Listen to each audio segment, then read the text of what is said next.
इतने दिनों से मेरे जैसे भूतों की कहानियां देख रहे हो, लेकिन अभी तक सब्सक्राइब नहीं किया। क्यों? इसकी सजा मिलेगी।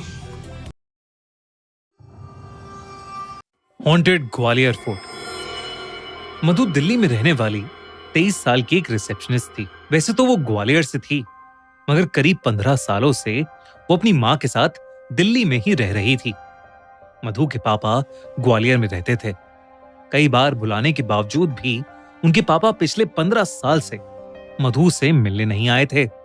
मधु की माँ अक्सर ग्वालियर जाती थी, लेकिन वो कुछ ना कुछ बहाना करके हमेशा ही मधु को ग्वालियर जाने के लिए मना कर देती थी।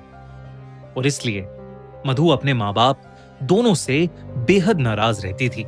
ऐसे ही एक रोज जब मधु की माँ और उसकी बहन ग्वालियर में थे, तो मधु ने अपने होटल से छुट्टी लेकर ग्वालियर जाकर सबको सरप्राइज करने का एक प्लान बनाया। लेकिन जैसे ही मधु ग्वालियर वाले घर पहुंची, उसकी माँ उसे देखकर सुन्न पड़ गई। ऐसा लग रहा था मानो कुछ घोर अनर्थ हो गया हो। मधु की माँ एकदम से बहुत ज्यादा घबरा गई और वो मधु को वापस दिल्ली जाने की भीख मांगने लगी। मधु को यह बहुत अजीब लगा। उसने अपनी माँ से कहा कि वो अपने पापा से मिलने आई है और उनसे मिले बिना वो कहीं नहीं जाएगी। देर रात हो चुकी थी। मधु की माँ ने उसे बहुत समझाया, लेकिन मधु नहीं मानी।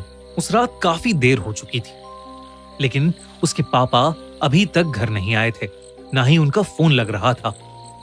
मधु की माँ बहुत ज्यादा परेशान हो गई थी और वो अभी भी बार बार मधु से वापस जाने की विनती कर रही थी।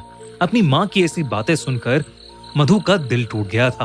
उसे लगने लगा कि शायद उसके पापा उससे मिलना ही नहीं चाहते, और इसलिए उसने अपनी माँ की बात मान ली और वो घर से रेलवे स्टेशन के लिए निकलने ही वाली थी कि अचानक उसे चक्कर आने लगे और वो घर की चौखट पर बेहोश होकर नीचे गिर गई। उस रात उसे एक सपना आया कि उसके पापा ग्वालियर फोर्ट में भूल भुलैया में फंसे हैं और मधु को ढूंढ रहे हैं, और ढूंढते ढूंढते वो ग्वालियर फोर्ट की छत पर पहुंच गए हैं।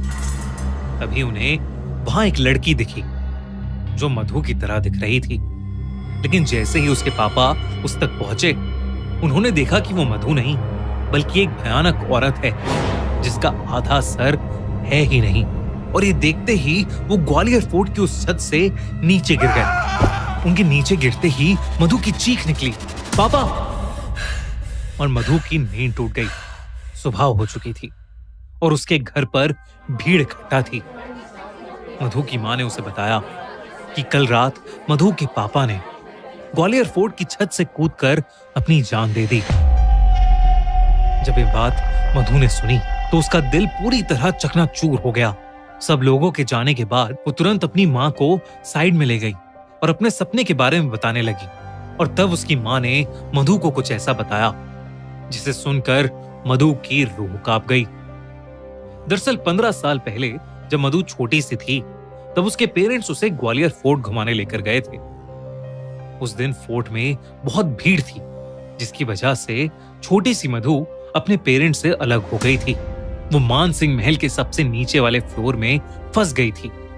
दोस्तों, गुजरात में 2002 में कुछ ऐसा हुआ था जिसने पूरे इंडिया को हिलाकर रख दिया था। मुजफ्फरनगर से अहमदाबाद जाने वाली साबरमती एक्सप्रेस जब गोधरा में रुकी तो अचानक उसके 2 डब्बों में आग लग गई और 59 लोग यानी 59 लोगों की जलकर उस ट्रेन के अंदर मौत हो गई। लेकिन वो आग लगी तो लगी कैसे? क्या है गोधरा कांड का सच? जानने के लिए देखिए हमारी नई क्राइम स्टोरी गोधरा कांड, सिर्फ हमारे क्राइम चैनल द कगाथी, जहां अक्सर कम ही लोग जाते थे।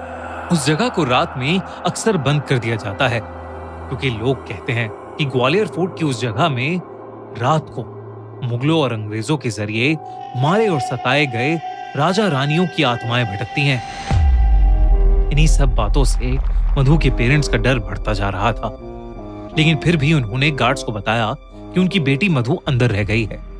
वो सब मिलकर मधु को ढूंढने लगे। तभी अंदर बैठी मधु को अचानक से गाने की आवाज आने लगी। उठकर उस आवाज की तरफ गई। देखते ही देखते मधु को अपने आगे चल रही एक परछाई नजर आई। मधु ने उसे आवाज लगाई तो वो परछाई हवा में कहीं गायब हो गई। तभी मधु को ऐसा लगा कि जैसे उसके पीछे कोई खड़ा है। वो पलटी तो उसने देखा कि सफेद लहंगे में एक औरत उसके सामने खड़ी है।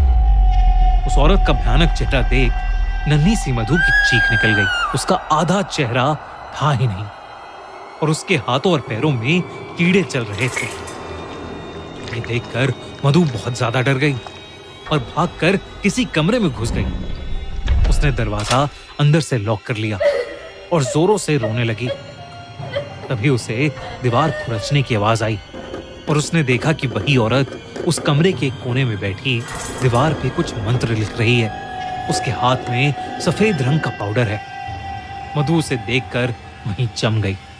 तभी उस औरत ने अपना चेहरा धीरे से पलटा और मधु की तरफ रेंगती हुई आने लगी। उसने मधु की आंखों में झांका और उसके माथे पर वो व्हाइट पाउडर लगा दिया। मधु को तभी चक्कर आने लगे और वो वहीं बेहोश हो गई। अगली सुबह मधु का बेहोश शरीर अपने आप उसी पॉइंट से मिला जहां से उसके पापा ने छलांग लगाई थी। इसके बाद मधु उठी ही नहीं। उसके पेरेंट्स उसे कई डॉक्टर्स के पास लेकर गए मगर कोई समझ ही नहीं पाया कि आखिर वो बेहोशी की हालत में क्यों फंस गई थी। उसकी सांसें तो चल रही थीं, लेकिन वो अपनी आंखें खोल ही नहीं पा रही थी। ऐसा लग रहा था कि जैसे वो कोमा में चली गई हो। तब मधु की मां एक पंडित को बुला के लाई, जिन्होंने मधु को देखते ही बता दिया कि मधु को महल की एक मरी हुई रानी की दासी का श्राप लग गया है, जिसकी आत्मा वहां अपने मौत का बदला लेने के लिए भटक रही है। उन्होंने बताया कि मधु के अंदर एक शैतान वास करने लगा है और वो धीरे धीरे मधु की जान ले लेगा। मधु के पापा उसे बहुत प्यार करते थे और वो कुछ भी करके अपनी बेटी को बचाना चाहते थे। उन्होंने उस पंडित से कोई ना कोई हल निकालने की विनती की। उन्होंने कहा कि मधु के अंदर की शैतानी आत्मा के प्रभाव से बचने के लिए किसी को मधु के बदले अपनी बलि देनी होगी, जिसमें उस इंसान को उस आत्मा की गुलामी करनी होगी, जिसमें शायद उनकी जान भी चली जाए। मधु के पापा ने कहा कि वो जिंदगी भर उस आत्मा की गुलामी करेंगे, लेकिन मधु को कुछ नहीं होने देंगे। उस पंडित ने एक बहुत बड़ी पूजा की, जिसमें मधु और मधु के माँ बाप साथ में थे। पूजा के दौरान मधु ने आंखें खोली तो उसकी पूरी आंखें लाल थीं और वो उस पंडित को बुरा भला कहे जा रही थी। अचानक ही उस पंडित ने उस पर मंत्र पढ़ते हुए लाल मिर्च का पाउडर फेंका और मधु बेहोश हो गई।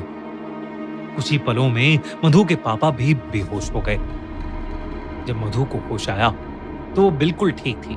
पंडित ने बोला कि मधु को ग्वालियर से जितना दूर हो सके ले जाओ, और इसलिए मधु की मां उसे लेकर दिल्ली चली गई, क्योंकि उसके पापा अब उस शैतानी आत्मा के गुलाम थे, इसलिए वो ग्वालियर छोड़कर नहीं जा सकते थे। मधु के जाने के बाद उस आत्मा का श्राप उसके पापा पर चढ़ने लगा। उसके पापा की जॉब चली गई और वो बहुत बीमार रहने लगे। लेकिन जब मधु वापस ग्वालियर आई तो वो आत्मा मधु की जान लेना चाहती थी, लेकिन उसके बदले उसके पापा ने अपनी जान उस आत्मा को दे दी। अपनी मां की पूरी बात सुनकर मधु रोने लगी और अपनी मां से माफी मांगने लगी। मधु की मां को उस पर तरस आ गया और उन्होंने अपनी बेटी को गले लगा लिया। उन्होंने मधु को बताया कि उसके पापा उससे बहुत प्यार करते थे और किसी भी हालत में उसे प्रोटेक्ट करके रखना चाहते थे। इस घटना के बाद मधु और उसकी मां ने ग्वालियर हमेशा हमेशा के लिए छोड़ दिया। आज भी ग्वालियर फोर्ट से जुड़ी कई ऐसी खबरें आती हैं जहां लोग वहां से कूदकर अपनी जान दे देते हैं। आपको क्या लगता है, क्या ग्वालियर फोर्ट सच में हॉन्टेड है या ये सब सिर्फ एक अफवाह है?